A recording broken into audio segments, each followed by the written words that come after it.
Miles, my boss, scowled and said something really ridiculous as I stood at the front desk of the opulent hotel, trying to make sense of the situation. The inn was tucked up in the mountains, so even though summer was almost here, it was still chilly outside. I began to feel as though my future was slipping away, and a wave of fear swept over me. Since Miles had offered to plan this business trip, I'd had a horrible feeling. I may have relaxed because I assumed that, since I made the reservation, everything would be all right. However, all the reservations I had made under my name had somehow been canceled. When I went to the front desk to confirm our reservation, Miles gently pushed me aside and finished the check-in procedure for everyone while I frantically tried to figure out what had gone wrong. That's when I recognized my negative emotion had materialized. Everyone received room keys from Miles, but when it was my turn, he said I wouldn't have a room. Miles made a big show of forgetting my room, but he showed no signs of concern. What he didn't know was that when he found out who I really was, this stunt would backfire. Miles was astonished beyond belief, but I was even more taken aback by his true nature. I'm 42 years old, and my name is David Wilson. My parents separated when I was a little child, and my grandparents raised me at my father's house. I never felt deprived, even though we relocated from the city to a rural location.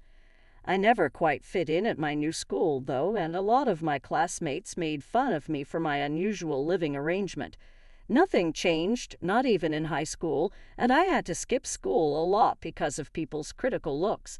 However, my grandparents were always nice and encouraging and never voiced any complaints. I vividly recall their support when I made the decision to leave high school. Now that they are both dead, I am 42 years old, surrounded by my new family, and we have a contented life together. Naturally, I want to love my kids as much as my grandparents loved me. Whatever occurs, I will keep a loving and compassionate eye on them to avoid burdening my grandparents. After high school, I began working part-time at construction sites. I worked for a few years before the contracting company's president, Mr. Michael Yates, noticed me and gave me a full-time job. He gave a high school dropout like me an opportunity, and for that, I will always be grateful. I was promoted to sales manager after closing numerous deals as a salesperson. There have even been recent whispers that I could be promoted to head of the department. However, they chose to appoint an external applicant for the role, in keeping with Mr. Gates's goal of introducing new ideas to the business. I had great expectations and trusted Mr. Gates's judgment, but the person who arrived exceeded my expectations. As of right now, I am Miles, your new department head. You jerks should be grateful that I'm even letting you work for me, he continued. Miles, the new head of the department, had been hired as a career employee from a large factory. His powerful presence and aggressive manner made everyone uncomfortable right away. Mr. Yates had stated in his introduction that Miles had been a very good sales manager at his prior position. Even if it were the case, his contemptuous attitude and treatment of us as disposable tools led to instant animosity among the department. As a manager, I tried to talk to Miles, hoping to create a better work environment for the team. Miles, we have many talented employees here. Could you please acknowledge that and treat them with the respect they deserve? I asked. You should be grateful to be working under me. None of that matters. By the way, where did you go to college? He brushed off my concerns and suddenly hit me with a question I wasn't expecting. Unsure but honest, I answered. I dropped out of high school. Hearing that, Miles let out a slight snort, leaning back in his chair with a smirk. Well, that explains why you talk about such insignificant things. Low education means low value, he said, placing great importance on academic credentials. He probably boasted about having graduated from a prestigious university, completely dismissing anything I had to say after enduring his endless bragging. I was eventually kicked out of Miles's office as though I were a nuisance. From the next day on, my new nickname became the Dropout.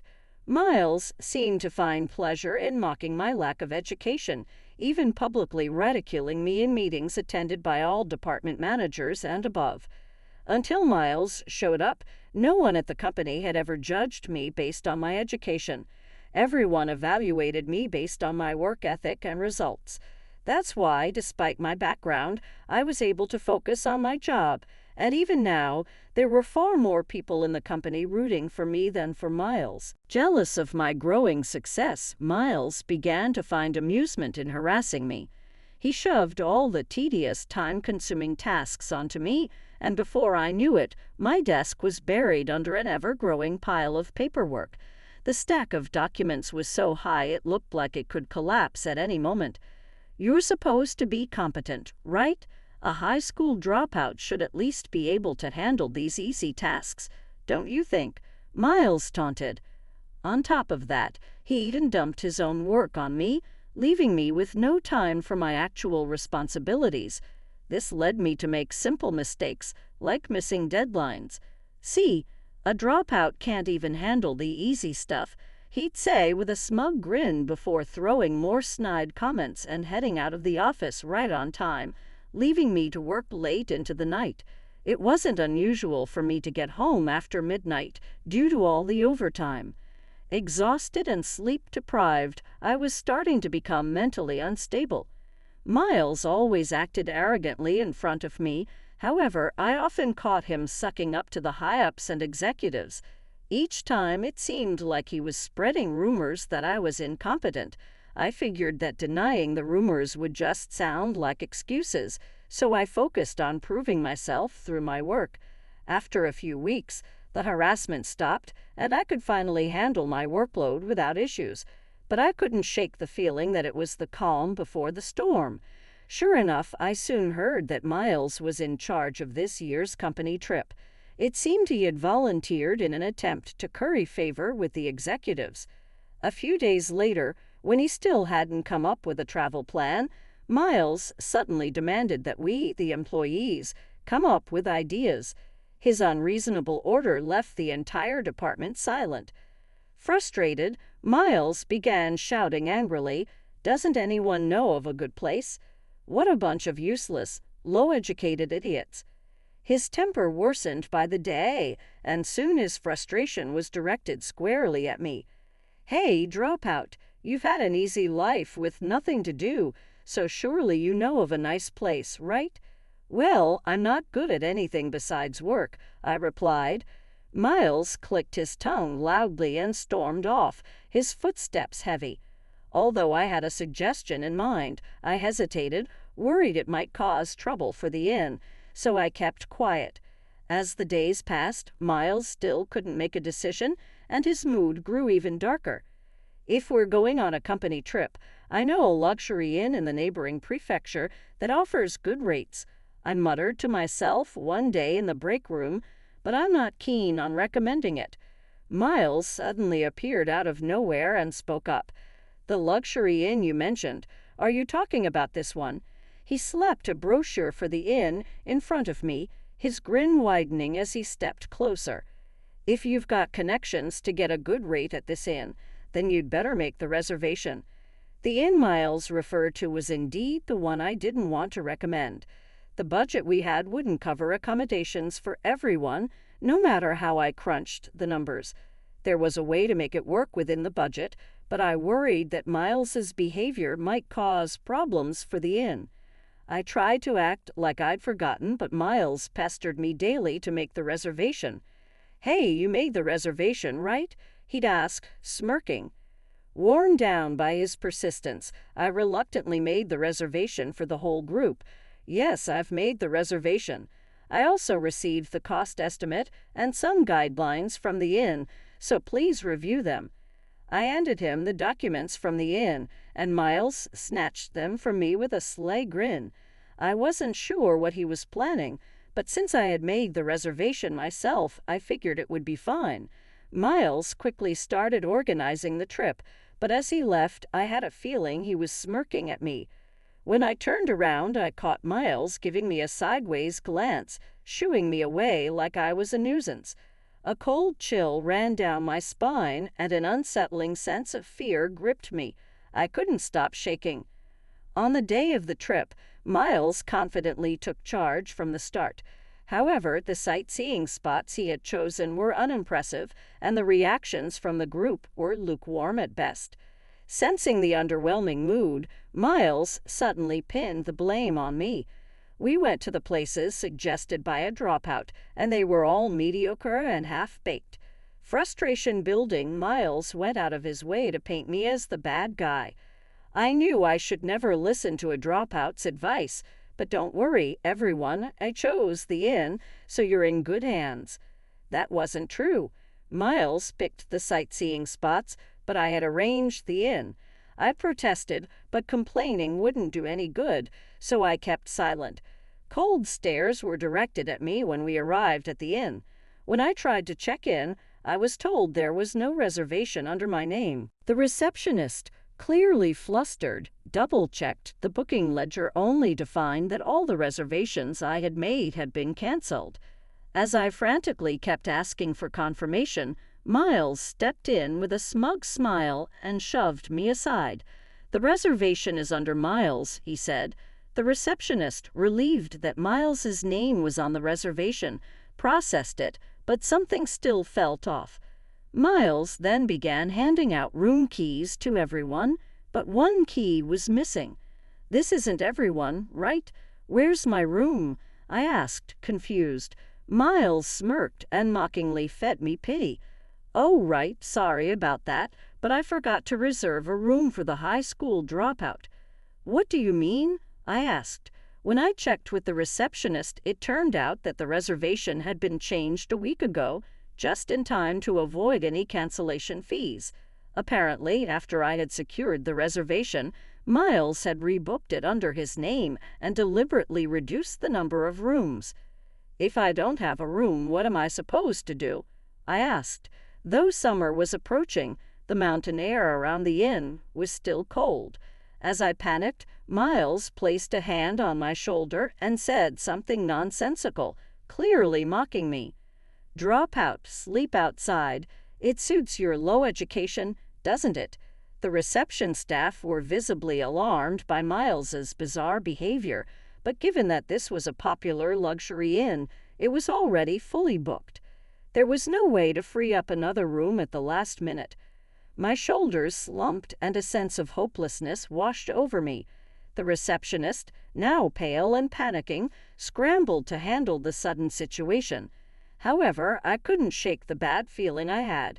As I had suspected, something like this might happen all along. Completely fed up with Miles's scheming, I took a deep breath and began to gather my belongings. "Understood, but don't regret this later," Miles said smugly. "Huh, what's there to regret about one dropout not staying with us?" He grinned. Without another word, I turned my back on him and calmly walked out of the inn. The next morning, after enjoying a peaceful night elsewhere, I was awakened by the ringing of my phone. The call cut off just as I was about to answer, but when I checked my phone, I was shocked to see 100 missed calls from Miles. I must have slept deeply after the exhausting events of the previous day. Curious, I called him back only to hear Miles's frantic, relieved voice. "Finally, I got through. Now we can fix this all."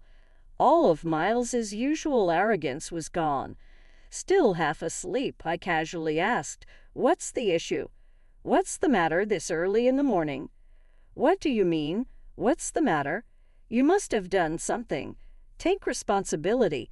Miles was furious, shouting accusations, but I remained calm. "I told you yesterday not to regret it," I replied. My response only seemed to enrage Miles further. His voice rising again, he shouted, "So you did do something. You've ruined my perfect plan. What are you going to do about it?" "I didn't do anything that can't be fixed now," I said. "My reputation is ruined." Apparently, Miles's so-called perfect plan had completely unraveled, and he and the other employees had endured a terrible night.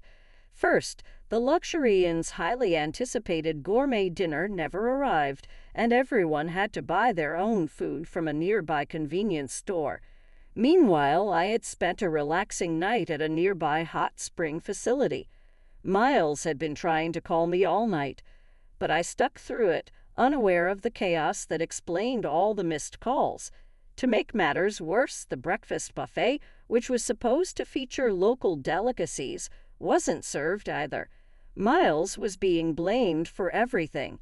Frustrated that I hadn't answered any of his calls, Miles had kept calling until morning, finally getting through to me. He kept blaming me relentlessly, refusing to listen to a word I said. Once he had exhausted himself with complaints, I calmly explained the details I had already provided, along with the estimate.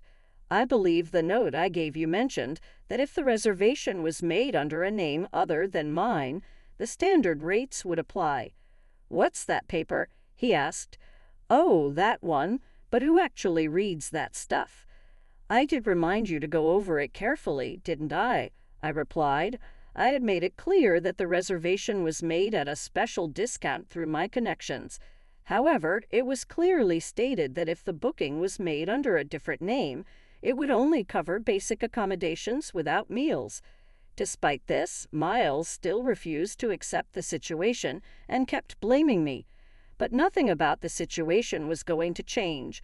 Through the phone, I could hear Miles's raised voice, along with the sound of executives and employees berating him in the background. At some point, I even heard Miles, with no choice left, apologizing profusely, bowing his head to those around him. I'm so sorry. Just come here right now." His voice trembled with panic. Miles hung up the phone before I could respond.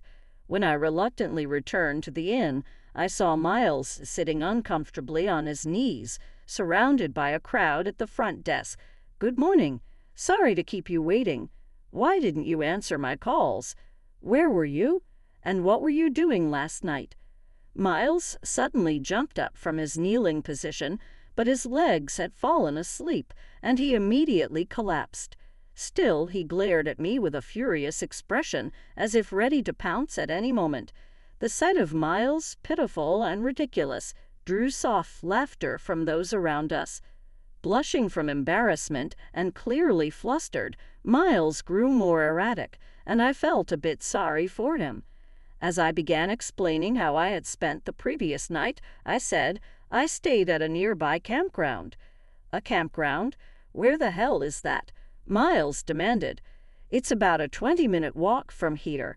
There's a hot spring nearby, and you can rent camping gear so you don't need to bring anything." Intrigued by the unexpected answer, some of the employees gathered around me, and the conversation shifted to the campground, creating a bit of excitement. But Miles wasn't having it. "That's not the point.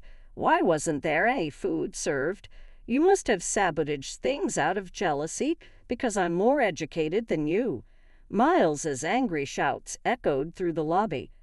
Just then, the inn manager, dressed impeccably in a suit, approached with a look of exasperation on her face. "I'm Emma, the owner of this inn," she said. "Miles, you can't speak like that to the owner of the inn." Miles was dumbfounded by her words. With a sigh, Emma stepped aside, allowing me to speak. "I am the owner of this inn," I said calmly. "What? How? What are you talking about? This makes no sense," Miles yelled, still refusing to listen. I had had enough. Emma snapped at him. "Miles, we clearly informed you when you rebooked the reservation. We told you that with your budget, it would only cover accommodations without meals. You agreed to that." Miles, now pale and sweaty, muttered excuses while looking down at the floor. I remember something being said during the booking, but I didn't really understand it, so this isn't my fault. It's they. At this point, Mr. Yates, who had been standing nearby with his arms crossed, finally spoke up, exasperated. "I've heard enough. Cut it out already, Miles." "Mr. Yates, no. You see, this is all a misunderstanding. It's not my fault." Miles frantically tried to justify himself to Mr. Yates, but his desperate excuses only made Mr. Yates sigh heavily and shake his head. I began to suspect how poorly thought out Miles's plans had been during yesterday's sightseeing, but I never imagined he was this careless. Mr. Yates then bowed deeply to Emma to apologize before turning to glare coldly at Miles. Miles, meeting Mr. Yates's eyes, collapsed to the floor, curling up and crying like a child. Looking down at the pitiful Miles, I explained why I was the owner of the luxury inn. This inn was built on the mountain property my grandparents owned for years. They had struggled with managing the land that had been passed down through generations. So I suggested building an inn at the location, which was already famous for its hot springs. My grandfather, a hot spring enthusiast, loved the idea and decided to open the inn as a retirement project, following my advice. Running the inn wasn't easy for my grandparents in their old age, and that's when I decided to entrust Emma, an old acquaintance who had always cared for me like her own child, with the role of the inn manager. After my grandparents passed away, I inherited the mountain property, and with it became the owner of the luxury inn. Under Emma's skillful management, the inn's reputation steadily grew, and before long it became a popular high-end destination. Even now, many guests from all over the country visit to enjoy the secluded hot springs and locally sourced cuisine. It's become so popular that reservations are notoriously difficult to secure.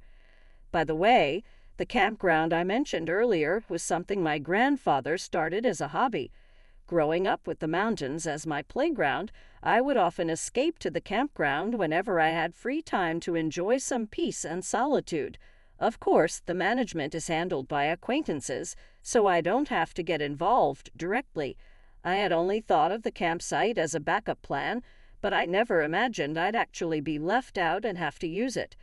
Despite repeatedly telling Miles to review the terms, he ignored them and dragged everyone into this mess. There was nothing left to say when Miles finally realized that I was the owner of the inn. His jaw dropped in shock, his eyes wide as he stared at me. After a few seconds of stunned silence, Miles's expression shifted, and suddenly he lashed out at me. "This is all your fault. Everyone's upset, so you should fix this. Stop making it sound like I'm the only one to blame." His irrational outburst made everyone around him sigh heavily. Emma, clearly irritated, shot Miles an icy glare and spoke sharply. "You were the one who changed the reservation, weren't you? We were willing to give you a discount as a favor to Mr. Wilson here.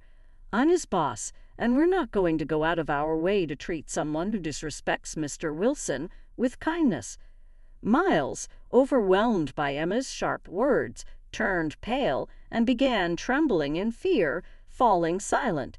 Seeing him reduced to a quivering mess, the employees couldn't hold back their laughter, pointing at Miles as they mocked him. Just then, a young woman who worked at the inn as a maid approached. "Dad, what are you doing here?"